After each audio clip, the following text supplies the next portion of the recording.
Зохиолыг бичсэн од хүүгийн баг банд. Сүүлчийн тээвэр өгүүлэг. Өглөөний сэрүүн агаар цээж нэвт сэнгэнэх нь нэг л таатай. Баян үндэс ахмад насны асрамжийн газар гэсэн хоёр давхар цагаан байшингийн урд мөнгөн тэргүүндэх үснээс нь амьдралын ирээн бараан сайн сайхан бүхнийг хандлаа эдэлсэн нэвт харагдах.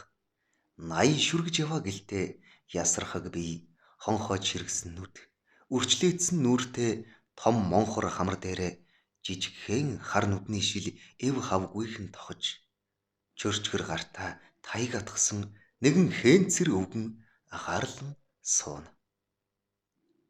Хэсэг сууж угаадал халаасаа уудлан алтан навчсгих үн хямд өөртөн тохирох янжуура гарган асаагаад хэд хүчтэй сорж утааг нь үлээх энэ өвгнийг банд хай гэнэ. Асрамжийн газрын хашааны үүдээр нэгэн том оврын шалаанц машин шороо босгосоор өнгөрөн явхад банд хай өвгөн амандаа "Гүэн одооны жолооч нар төв газраар их л ширүүн явах юм та. Нялх хүүхэд ч юм уу хөгшин хүн явж таарвал яам" гэж үгэлсээр дугуйны энгээр бассан нунтаг шар тоосонд ханиалган суулаа. Тэр өдрөөс хойш банд хай өвгнийг хэдэн өдөр гадаа нарлаад сууж байх үед яг л тэр машин тэр л цагтаа асар хурдтайгаар давхин өнгөрдөг болвоо. Нэгэн удаа өвгнийг асрамжийн газраасаа гарч иртэл том оврын тэр машин яг хашааных нь урд дугуйгаа янзлаад зогсож байлаа. Өвгөн үүдний манаач дээр очиод "Миний дүү ахыгаа нэг түрхэн зуур гаргаад өгөөч. Ах нь тэр машины жолоочтой уулзаад ирье" хэмээн гуйлаа. Ахмад насны асрамжийн газар олон төрлийн ахмадууд ирдэг учраас зөвхөн зөвшөөрөлтэй гардаг юм. Манаач хэсэг харж байснаа.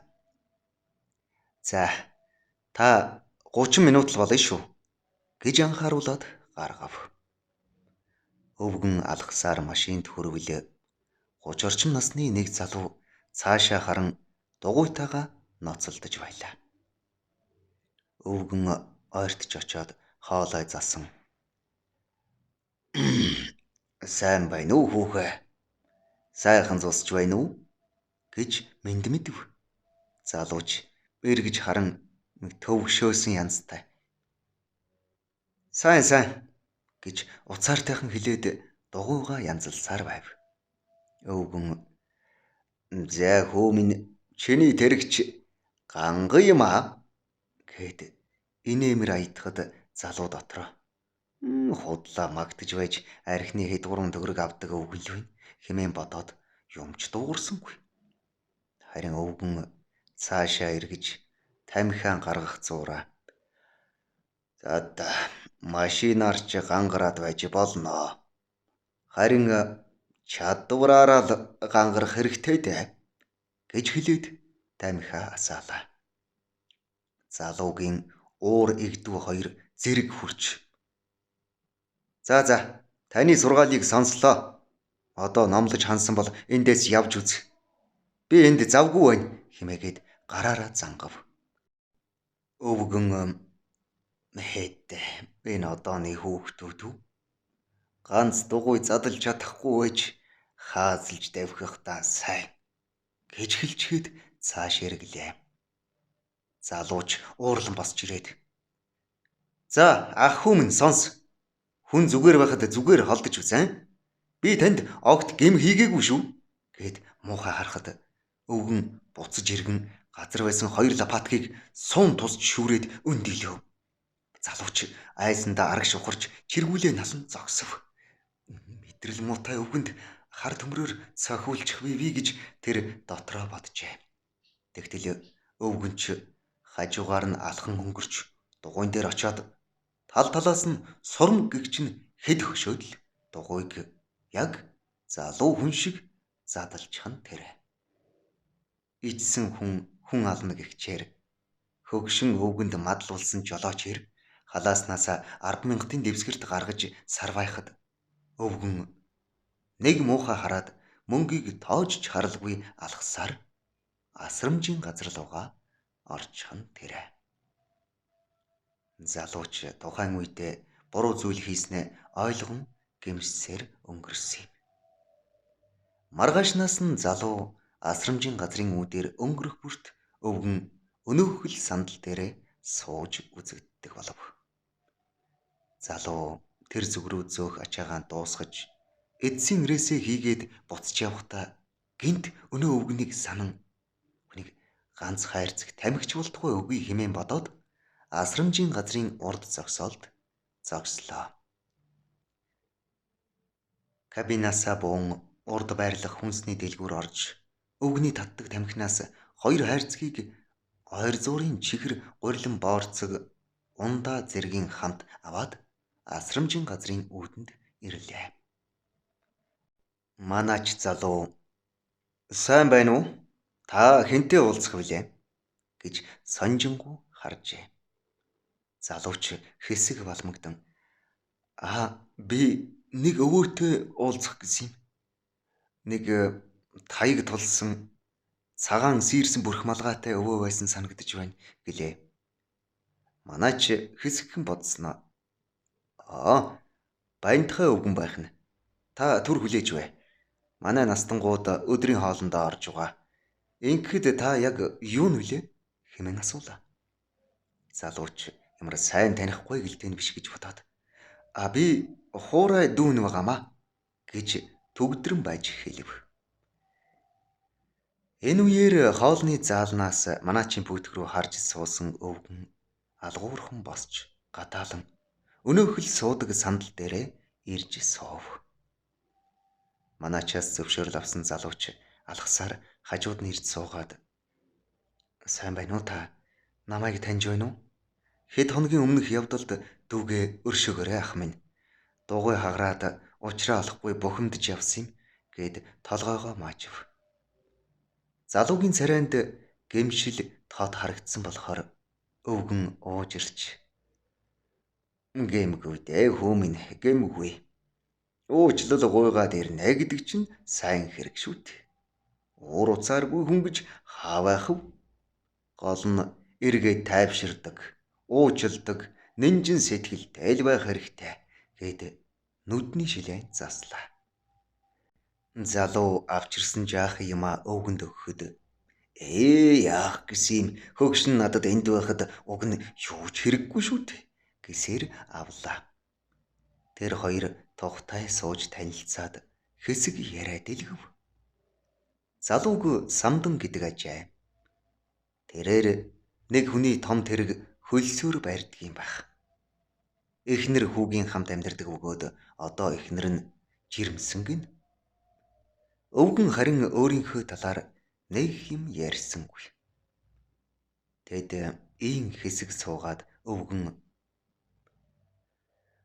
"За хүү минь жолооч гэдэг чинь маш эрсдэлтэй ажил юм шүү. Жаахан л анхаарал сарнихад өөрийнч тэр өрөөлийнч тэр амнаас эд хөрөнгөөр хохирч болзошгүй. Хүрдний ард суусан л бол бүх анхаарлаа машин барихтаа л төвлөрүүлэх. Ялангуяа тээврийн жолоочд яарч сандрах шаардлага огтоос байхгүй. Аятуу тайван явж бай" гэж хэлээд үрчлээдсэн гараараа нүрээ арчина.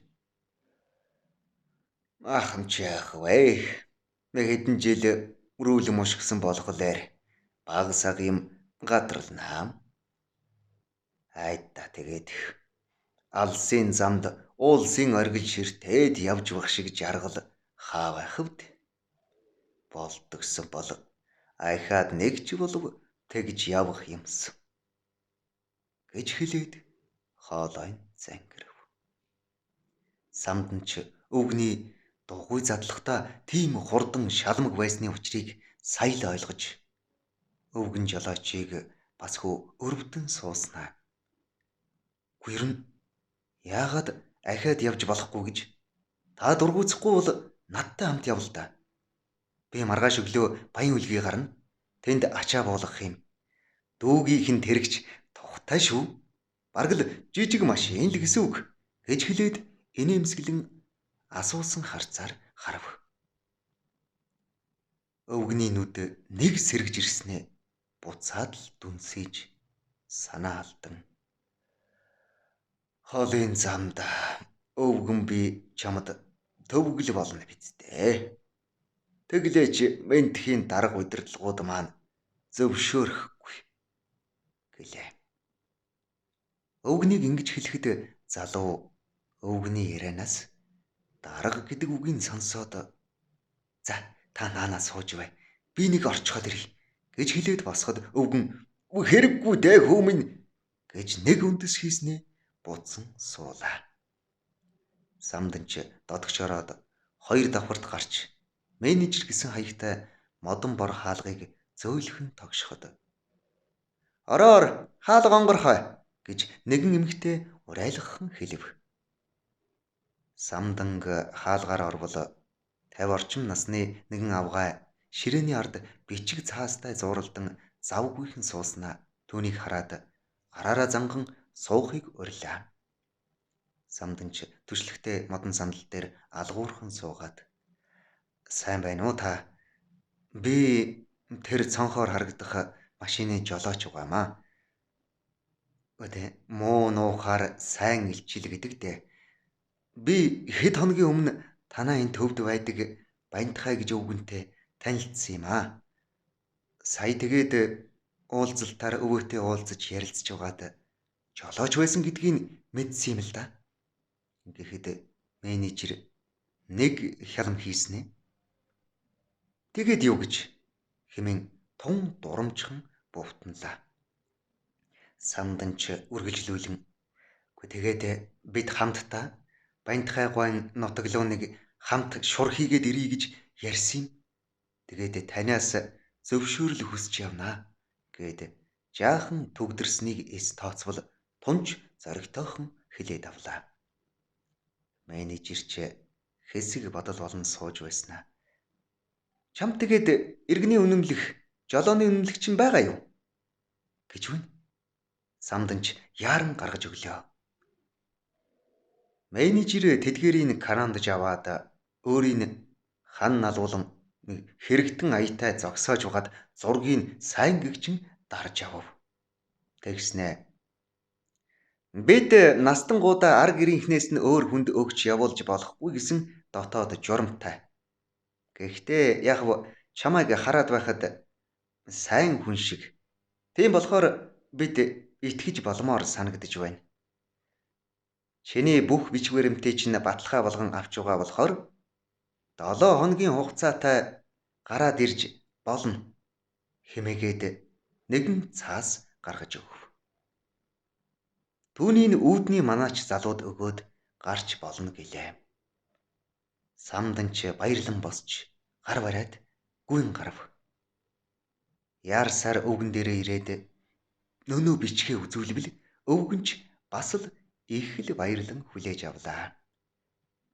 Тэд ярилцаж тохироод маргааш өглөө самдан эрт ирж өвгнийг авахар болвоо. Өвөө сэрээрээ бууж хооллъя гэсэн дуунаар Баянтхай өвгөн сэржээ.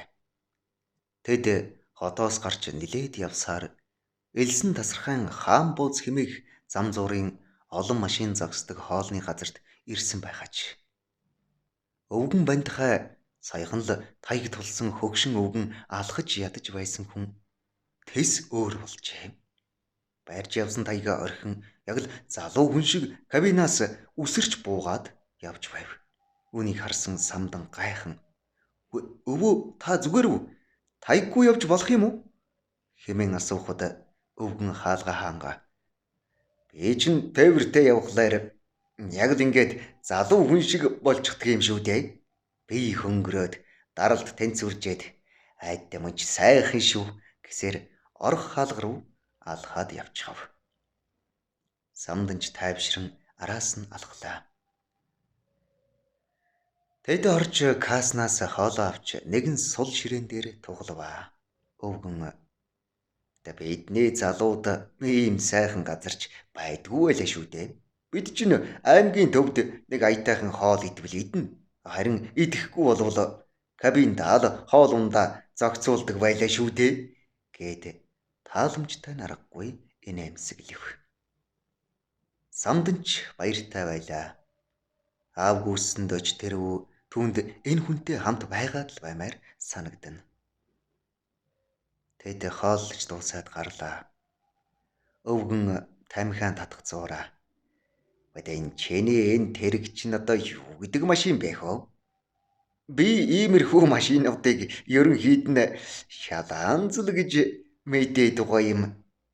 Миний үед бол бүгд л зээл ундаг байлаа. Одоо ч сайхан ийм машинууд их болжээ дээ." Гэд машиныг тойрон алхана. Самданч даган алхангаа "Миний машин Volvo гэж маркийн машин. Чиргүүл нь харин хятад. Орон нутагт чиргүүл гэж ярьцгаад гин. Танд тухтай байна уу? Агаарт гарсан сайхан байна уу?" хэмээн асуулаа. Өвгөнч нэг том амьсгаа аваад "Сайхан хүмүн сайхан байна.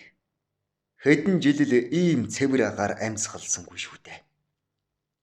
За хүмүн ингээд хоёлаа хөдлөх үү дээ." Гэд тэд машиндаа суун хөдлөвөө. Өглөөний сэрүүн агаарт хурдан тэрэгний кабинд суугаад алсын цэнхэр уулс, адуу мал, дов сандуул, машин тэрэг, алдан шар замаа ширтэж явах нь өвгөн жолоочд үнэхээр л сайхан санагдаж байв. Самдан "Ах та жолооч байсан гэсэн баха. Залуу насныхаа тухай тээвэрт явж байсан тухайга аян замын уртад сайхан яриач" хэмэв. Өвгөнд бага залуу насныхаа тухай гэдэг үгнээс нэгэн дурдтгал орж ирээд ийхүү яриагаан эхлэвэ. 1973 он Говь Алтай аймаг Цэйл сум. Аав ээжийн эрх хүү Бандихай Эрдэм номын мөр хөөхөр Улаанбаатар хот руу явах болж аав ээж нь бөөн хөл хөөр болвоо. Эцэг Дамби Базар нь "За хүмүн, хүний нутагт таньж мэдэхгүй хүнтэй муудах огт хэрэггүй. Ядарсан зүдэрсэнд сэтгэлээсээ туслан зодоон цохион архи дарснаас хол яваарай" гэж хэлээд 3 ширхэг зуутын дэвсгэрт өгчээ. Ээж нь харин хүн сэнтрийн бэлдэх зуураа "Миний хүү хот ороод Пунцэг ахтайгаа уулзаарай. Цаадах чинь чамайг сургуульд оруулж өгөх баха" гэд нулимссан арчлаа. Гэрийнх нь гадаа машины дуугарч аавынх нь танил Яхир Гамбаа гэх жолооч ороод ирэв. Тэд цай цүү болсоор нэлээн оройтож Яхир Гамбаа Бандихай хүү хоёр аян замд гарахаар бослоо. Бандихайч замын хүнсээ авч аав ээждээ өнсүүлээд цоошин усан цэнхэр 30-ын кабинд сууж аваад л хөдлөхөнд ирдээ. Жолооч Гамбаа түүнээс элдвийг шалгаах бөгөөд "Чи өмнө нь машин барьж байсан уу? Миний машин гоё байна уу?" гэх зэргээр асуухад Бандихай хүү "Би өмнө нь машин барьж байгаагүй. Таны машин нэрээ их гоё юм а" хэмээн даруухан хариулаад шилээ маажиж явлаа. Гамбаа жолооч гинт зогсож машинаас буугаад Бандихай хүүг дуудав.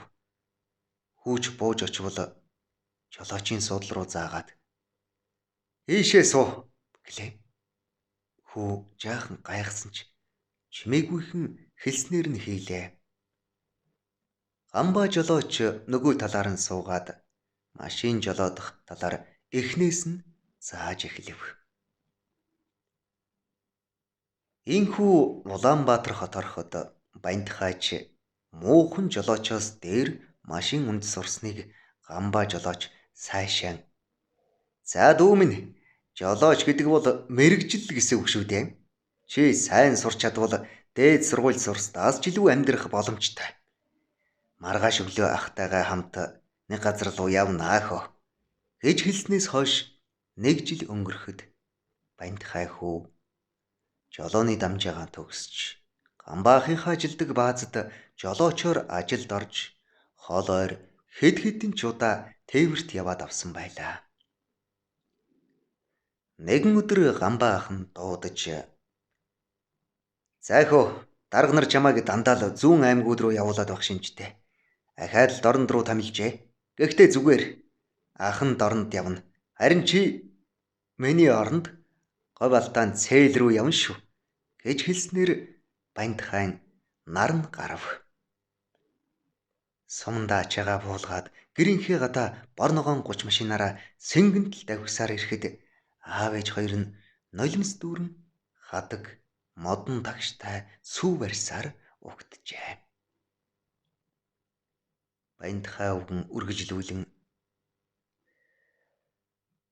эцэг хоёр маань сургуульд оруулах нэрийдлэр муу хүүгэн ганц найздаа даатгаад жолооч болгох санаатай байсан тэгж л бүтсэн юм да гэж яриад уртаар шүүрс алдав.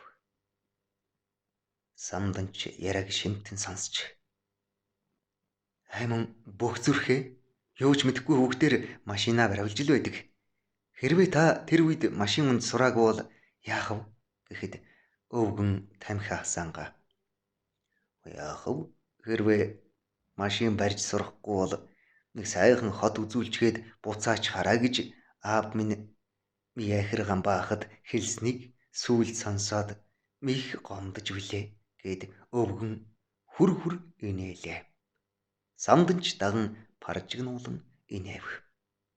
Өвгөн муу аахан ч тэг 699 гэсэн цоо шинхэн бор ногоон 30 ундаг байлаа шүү дээ. Их сайхан тэрэг байсан юмсан. Одоо хаана явдгийн байгаа юм бүү мэд гэж хэлээд нэх уртаар санаа алдав. Тэд ийм ярилцсаар хэсэг явхад Шартын даваа гэсэн жижиг самбар замын хажууд өнгөрлөө.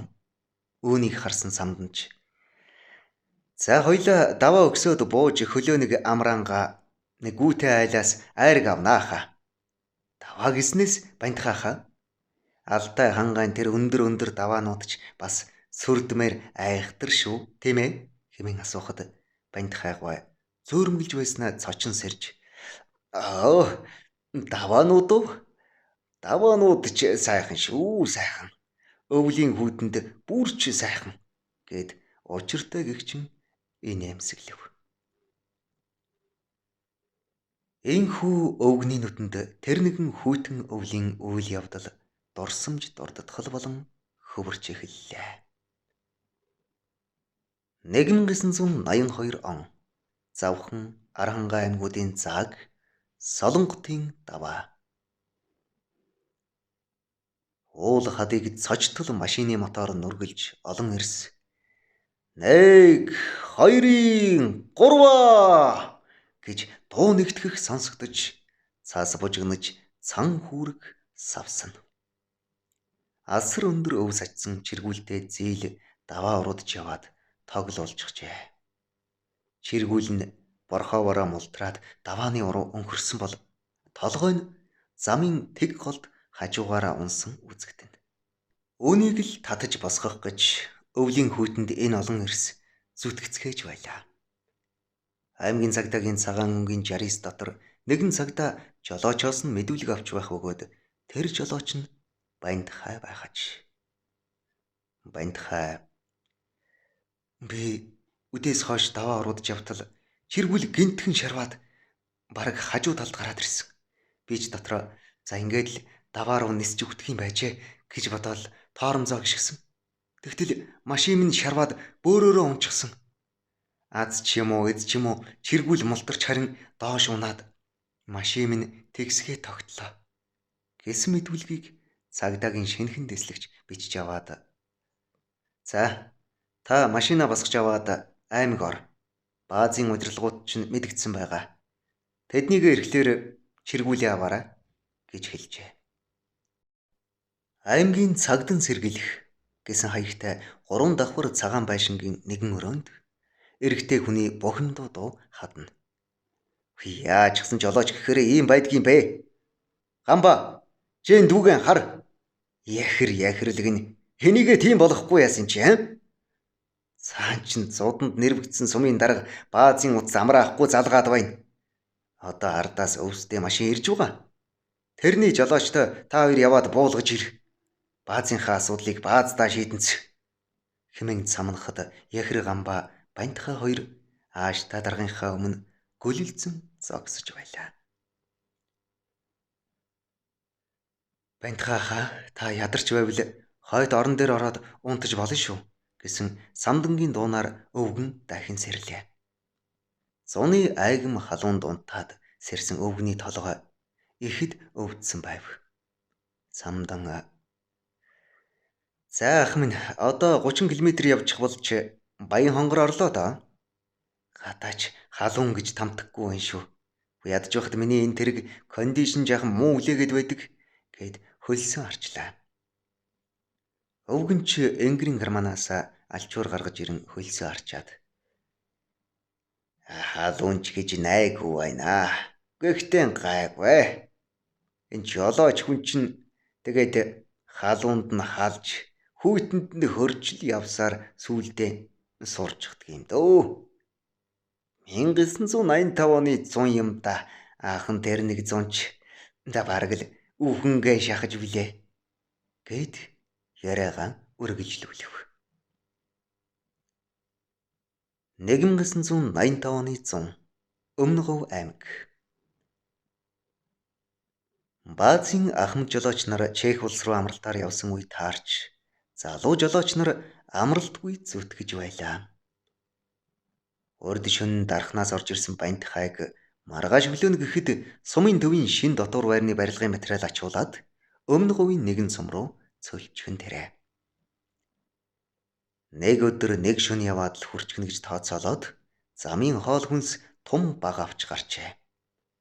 Тэгтэл гай болж хаашаага 40 км ямар ч айл хунаргүй эзгүй талд машин юу нэвдэрсэн тодорхойгүй нам зогсжээ.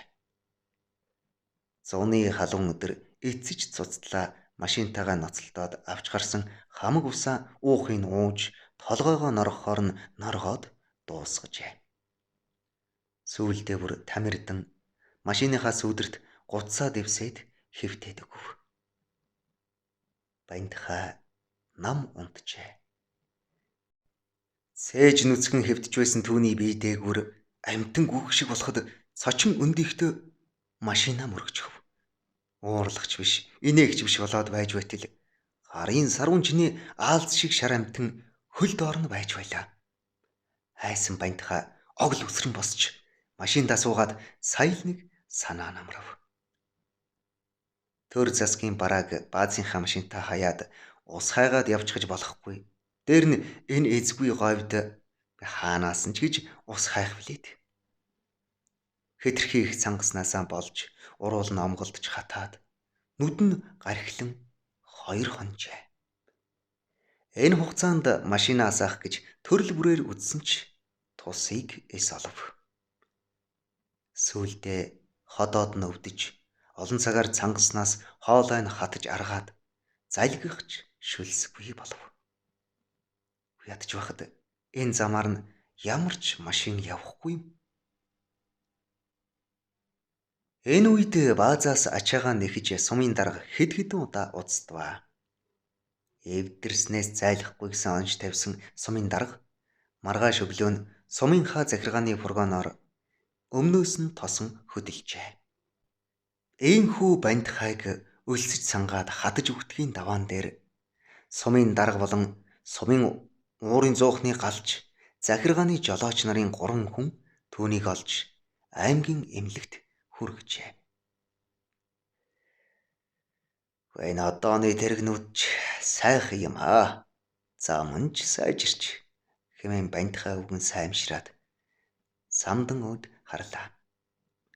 Самдан ч толгой дохиод харин тийм ээ ахаа. Таны үед ч мэг тийшээ явах гэж доотлол нь 7 хоног байсан гэсэн байхаа гэд инээмсэглэв. Өвгөнч тамхиа уртаар соронгоо. За одоо 3, 5 бүр цаашлаад 7-оос 14 хонж байж нэг юм гэртээ очдөг байлаа шүү дээ. Муу ах нь замд гараагүй утсан болохоор сайхан байна өө. Цээж онгойж нүд сэргээл ирж байна. Сайхан байна гэд алсыг ширтсээр явв. Тэд тэр шөнөө Баян хонгорын нутгаар хөндлөн гулд явж говьалтай нутгаар дамжин Баарнгийн даваа уруудаж доод бэлдэн хонов. Өглөө нь босоод нүүр гараа угааж цайлсны хойно тэд цааш хөдлөлөө. Өвгөн би энэ сайхан өргөн тал нутаг цэнхэртэн хөхрөх уулсыг сайн харж авнаа. Эннээс хойш нутагтаа ахиж ирэхгүй үсттэй хэмээн уртаар санаа алдаад өглөөний шаргал наран алгуурхнаар мандан орчныг гээгүүлж буйг зэрэгцэн таширлах алтайн өндөр уулс хийгээд тал нутаг өв сургамал шороо чулуу мөн хөх тэнгэргээд бүгдийг ахиж харахгүй мэт шуналтай наргагүй харж явлаа. Эвийн гуанзнаас хойш өнгөрөөд самдан бантхай өвгнөөс машин барихыг хүслээ. Өвгний дотор ахиад ганц жолоо барихсан гэсэн хүсэл зөндөө байсан ч гэсэн эрсдлээс эмээгээд за дахиу минь хэрэггүй үсттэй гэхээс өөрийг хэлсэнгүй.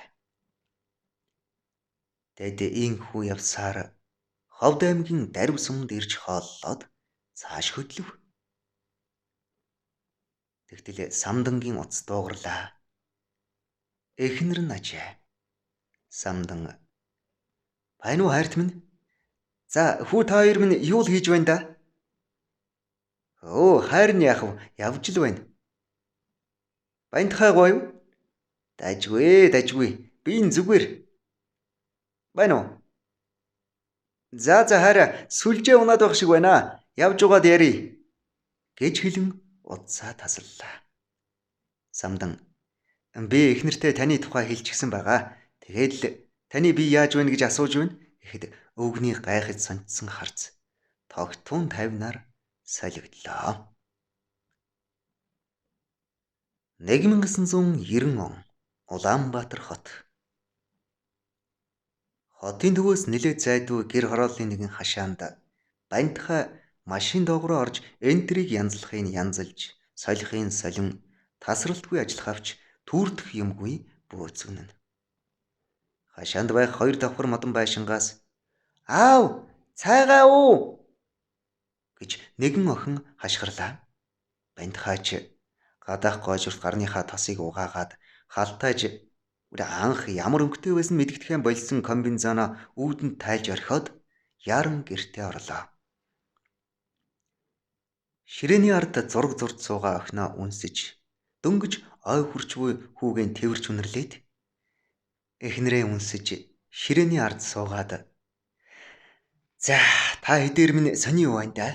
Би ч нэ үүрээр ирчгээд та хэдийгээ сэрэхгүй гэж гадаа машиндаа хончихлоо шүү дээ" гэж марзан загнаж инээхэд эхнэр нь "Чи мөн тийм байх та. Аль нэг аймагт өөр хүүхэнтэй болчихвол намайг тоохгүй байгаа биз" гэд эдээ нэгтэж улаан шахав болсон цайг аяглаад өмнөөс нь түлхэв. Бантхайч цайг авч оочлонгоо "Миний хөгшин яах гэж ийм ярьж байдаг юм те хөө. Явж ирэхээр л ингэж байх юм. Гүн ядаж байхад дарга байнга л явуулчих юм. Хань ерөөсө амралтаа авнаа.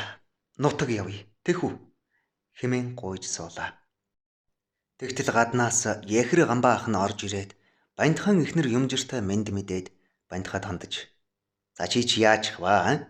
Чухмал өглөө бааз дээрээ уулзъя гэд байсан яасан? Аль явъя" гэд бантхайг дагуулan гарахад бантхай хидмил нэг ухсхийн эхнэрээ үнсээд удахгүй ирэхэн хэлэн гарч чадлаа. Бантхайг Завхан аймгийн Тэлмэн сум орж ачаагаан буулгаад ээлжийн амралтаа аваад гэртээ ирэхэд байшин нь цоочтой байлаа. Түлээний амбаараасаа түлхүүрээ олж аван онгойлгож ороод Аавын харуул явсан байх таа гэж бодоод хэвтэж байгаад нам унтчихжээ. Унтаад сэртэл байшингийн цонхоор сар тусч байх бөгөөд гэрийнхэн нь мөн л ирээгүй байлаа. Аав ээж их рүү хонуутаар явдгүү дээ гэж гайхсан бантхай босч аяг шөл хийж уухаар галдооны хэсэг рүү ортол шүүгэн дээр нэгэн дугтуутай захиа байх нь тэр. Авч үзвэл хайрт нөхөр бантхайд гэж хаяглажээ.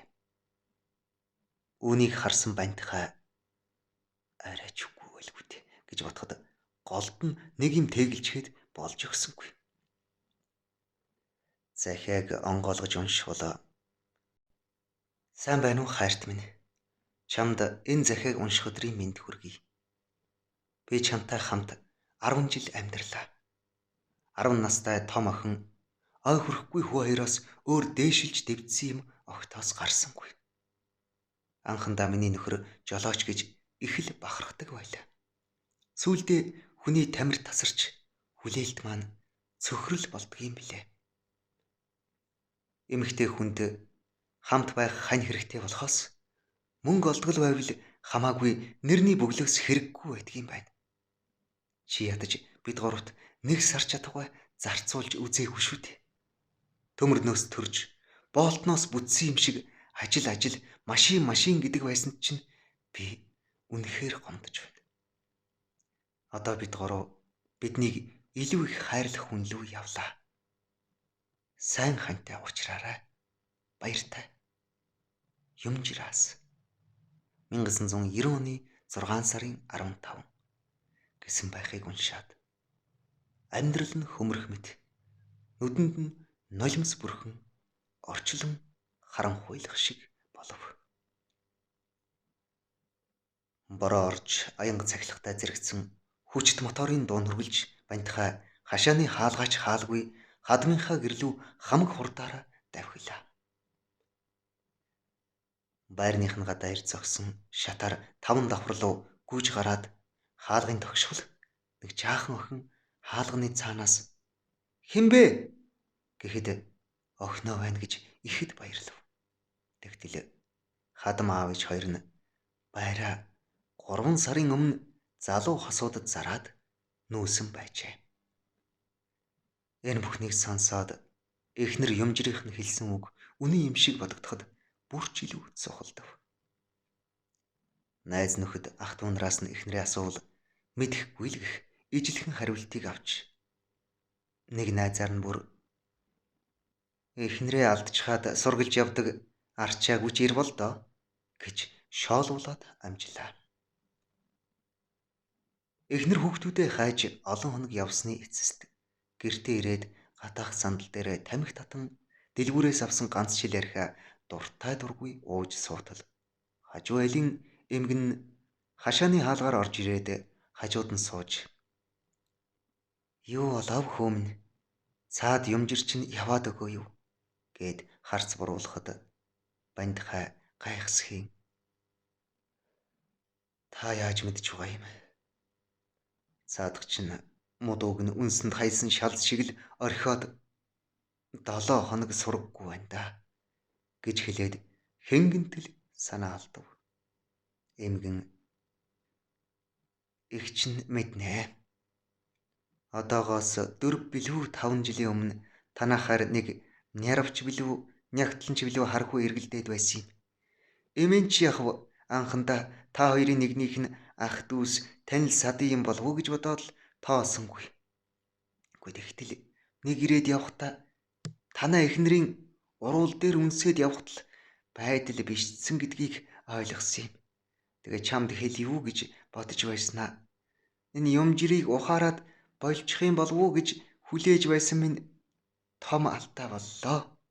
Эмээгийн уучил гэж өгүүлээд нүүрлүүн ч харалгүй гарч явхад бандхай хийдэмил гаслан ганихарч үлдвэ. 3 сар ажилдаа очилгүй архи ууж сүүлдээ архины ч мөнгөгүй болоод гэрийнхээ эд огшлоос зарж эхлэх үст яхир гамбаа ах нь гинт орж ирээд түүнийг модон хүрзний иш хугартал зодов. Яхир гамбаа яадаг мөсрий байж. Эхнэр хүүхдээ эрт дээр нь буцааж авчрахын оронд арх ууж сүүлдээ энэ халуунд халж хүүтэнд хөрж олсон энэ жаахан хөрөнгөөрөө хэн хэцүү цаг үед ингэж тоглох гэж дээ гэл толгой төрүүгүй цаганлаа. Амьдрал гэдэг нь утгагүй болсон бантхай. Тэгвэл би үхээд үгүй. Энэ амьдралд хорогдох зүйл алга гэж муухарлаж байж дахин нэмж зодуулва. Хуцалгүй босч гар усан толгойгоо мэдүүлсэн хар усан тэнэг хэмээн харааж түүнийг дагуулan гарлаа. Тэд ийхүү хуучилсаар өлгийн хот орж ачаагаа буулган эргээд малмахны эмээлт захарах үхрнүүд ачин өлгийн хотоос хөдлөв.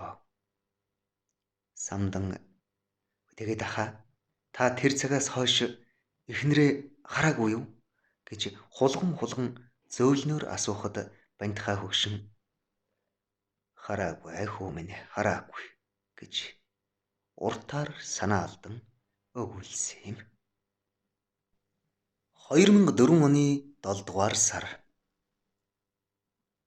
Наадмын өмнөхөн Яхир гамбаа бантхай хоёрт зэрэг шахуу урилга иржээ.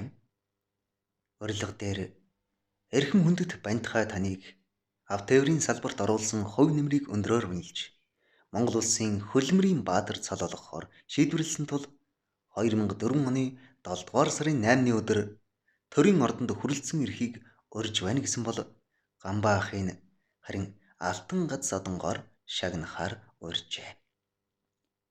Тэд ч төрдөө өнсүүлэх гэж ихээхэн баярлан дээл ховцсан бэлдэж товлсон өдөр очин цол тэмдгээ улсын ерөнхийлөгчөөс гардан аваад төрийн ордноос гарч ирэхэд тээвэрчин нөхд нь тосон угтсан билээ. Оройны хүндэтгэлийн цайлганы үеэр Яхир гамбаа ах нь үг хэлэх болоход хундахтаа сарахтаа өмнөө барьж өнөөдрийн бэлэгт сайн өдөр төрснөөс өөрцгүй дүүтэйгийн хамт энгэрээ милалаа. Багшийн эрдэм шавд гэдэг би чинь бантхайгаа анх жолооч болгож байсан багшны юм шүү дээ гэж хэлээд хоолойн зангирахыг сонсоод бантхай гамбаа ахыгаа хэр өвгөрснийг сая л анзаарчээ. Эцэг эхээс нь хойш гамбаа ах нь л түшиг тулгуур болж угаад бантхай талархаад баршгүй. Гамбаа үргэлжлүүлэн надад жолооч хүн гэдэг халуунд халж хүүтэнд хөрж цаастай өндөр улс өргөн уудам тал урсах гол мөрнийг гаталж холыг ойртуулж хоёрыг учруулж байдаг буянтай ажил юм шүү. Нийт тээвэрчдийн яруу алдар Мандан Бадаргээ гэд хундгаа өргөлөө. Бантхай өвгөн самдан хоёр замдаа гол дээр зогсож усанд орж ганц тарвга боож идэнгээ хэсэг аяны алжаалаанд тайлахар болж ховд голын хажуу руу бууж зогслоо. Тэд тарвгаан боож идээд голын бүлийн уснаас тастан авч толгойгоо угаацгав. Самданг толгойгоо угаахаар подволкон тайлахад өвгөн хувингаар хутгсан голын бүлийн усыг толгой дээр нь хийх гэж байгаад алдаад асгачхав. Самданч сандарч бантхайгаа та зүгээр үү? Усаа арай их хутгачихсан байна уу гэж асуухад бантхайгаа газраас бушуухан хувингаа аваад зүгээр хүү минь зүгээр ах нь өөр зүйл харж угаад л санамсаргүй хувингаа унгачглаа гэж хэлэхдээ хоолойн сандарсандаа баг зэрэг чичирч байлаа. Самданг дотор цамцаан тайлах үест түүний баруун нэгмний доор эрхийн чиний том хар мэнг байсныг бантхай өвгөн хараад ингэтлээ их сандарсан ажээ. Олон жилийн өмнө ээжигээ дагаад хаашаа ч нь явсан хүүн яг ийм мэнгтэй байсныг тэр хэзээч мартадаггүй билээ. Тэд голын эргээс хөдөлж цааш замдаа орлоо. Баянтхайн дотор олон түмэн зүйлийн бодол эргэлдэж хүүгээсээ ээж эгч хоёрын талаар асууж удаан хугацаанд уулзаагүй хүүгээ тэрвэрч хүнсээд асгартал уйлмаар байвч дотор хүн хориглоод болж өгсөнгүй. Тэгээд хийдмэл зам ширтэж явлаа. Самдан ч өвгний дуун цөөрч царай нь баргар болсныг анзаарсан ч хөгшин хүн ядраа байлгүй дээ гэж бодон жолоогоо барьж явв. Маргааш нь тэд Улаанбаатарт орж ирлээ. Энэ хүртэл тэд аар сархан зүйлийг ярилцж явсаар ирсэн юм. Ачаабрагаан цэгцэлж дуусаад залуу өвгнийг асрамжийн газрынх нь үүдэнд буулгахаар зогслоо. Тэд замаас авсан нутгийн жаалжуулын ман барьсаар асрамжийн газрын үүдээр орж өвгнийг үлдээгээд ирэхэд самданд нэг тийм сонин мэдрэмж төрж өвгнийг ягаад ч юм энд нь үлдээмээргүй санагдсан ч түүнд өөр сонголт байсангүй. Гэрлүүгийн дагуулад явъя гэхээр наандаж их нэртэй юу гэж хэлэх үү? Цаандаж хүн амьтанд ч юу гэх юм блэ гэж бодоод боллоо. Өвгөн за хүү минь удаа хугацаанд сэтгэлд минь бугласан тоос шороог хээрийн салхинд сайхан хийсгэж өвгөн намайг голгүй алсын аян замд дагуулж явсанд хөгшин ах нь их гялайлаа. Олон жил хээр хөдөө гарах юмсан гэж бодож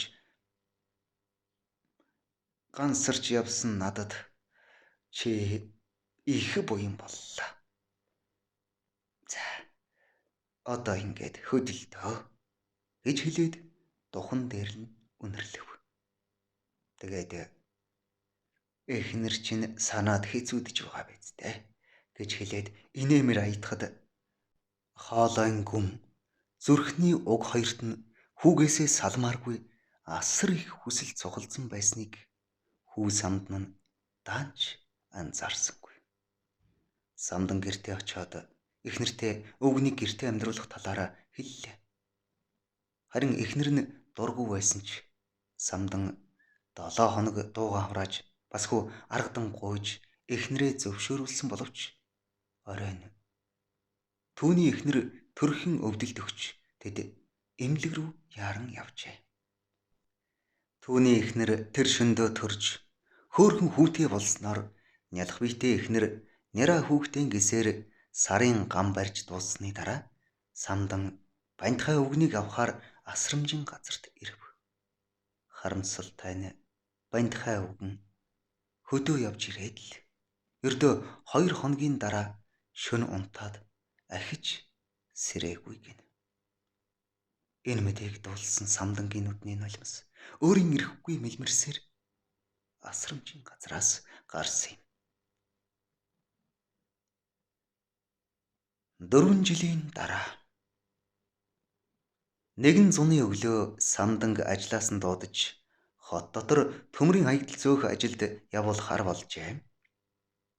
Эхнэр нь хөдөө аав руугаа түр явж самдан хүүгээ харж гэртээ үлдснээ машины эзэн ахта хичнээн хэлсэн ч хүүгээ кабинтаа аваад явчих гээд тоосонгүй. Аргагүй ирэхэнд хүүгээ хажуудаа суулгасаар хаягдал төмөр авдаг хашаанд орж зогсоод ачаагаа ачуулж эхэллээ. Тэр хоорондоо ганц хоёр гэрэл холбох санаатай хүүгээ хажуудаа утсаар тоглуулж суулгаад ажилдаа оржээ. Сүүлийнхээ лентийг ороож шүдэрээ тастаад "За, аав нь дууслаа да. Миний хүү уйдв уу? Хоёулаа сайхан хоол идий" гэж хэлээд ирэхтэл хүүн байсангүй. Тэр хаваараа баахан хайж хүн амтнаас асуусан ч хараагүй л гэх. "Миний хөө, аавын хөө хаана вэ?" гэж орилсоор янз бүрийн төмрийн хог овоолсон том хашааг тойртол хашааны буланд тоос шорон дарагдсан нэг машины хажууд нэг юм сүйтгэх шиг болоход гүн хүрвэл хүүн мөн байлаа. "Үгүй миний хүү, чи чинь яагаад ганцаараа явж байгаа юм бэ? Аав нь чамайг зөндөө хайлаа. Бас их айлаа гэд хүүгэн тэрхэхэд хүүн тэр машин руу зааж "Аава, энэ миний машин" гэж хуучирч муудсан бор ногоон 30 машин руу хуруугаараа зааж шуулганлаа. Самдан "Минийх үү? Энэ машин миний хүүгийн машин биш ээ. Аав нь дэлгүүрээс гой тоглоом машин авч өгье" гэд ирэхэд тэр машины халдсарч муудсан улсын дугаар өрийн ирэхгүй нүдэнд нь торлоо. Самдан хүүгээ тэрсэн хэвээр очоод "Гүн чинь яасан тань л дугаар вэ?" гэд машины өмнө очин харвал булан үзүүр нь тахиж хуугарсан номерын төмөрн дээр Тэг 6 99 гэж бичсэн нь халдсраад дөнгөжл танигдах төдий харагдлаа. Ах нь Тэг 6 99 гэсэн цоо шинэхэн бор ногоон 30 ундаг байлаа шүү дээ гэж хэлсэн Бандхай үгний үг эрэхгүй толгойд нь буухад нүдэнд нь өөрийн эрэхгүй нулимс дүүрээд ирлээ. Самдан хүүгээ тэрэн алхаж эвдэрхий машины жолооч талын хаалган дээр ирвэл будаг нь халдсарч зэвэнд идэгдсэн хаалган дээр нь Монгол улсын гавьяад тээвэрчин хөдөлмөрийн гавьяаны улаан дугийн одонд осолгүй манлай онц тээвэрчин баазын авраг жолооч Дамби базрын Бандхай гэсэн үгнүүд өвгөн эзнээ магтах мэт тодхон дурайж үзэгдлээ. Монгол улсад автовр үүсч хөгжсөний 100 жилийн ойд зориуллаа. Зохиолыг бичсэн Одхүүгийн баг банд. Говьалтай аймаг 2025 оны 2 сарын 7. Уншсан Эрхэнбаярын Батторж. Завхан аймаг Уляастай хот 2025 оны 3 сарын 6.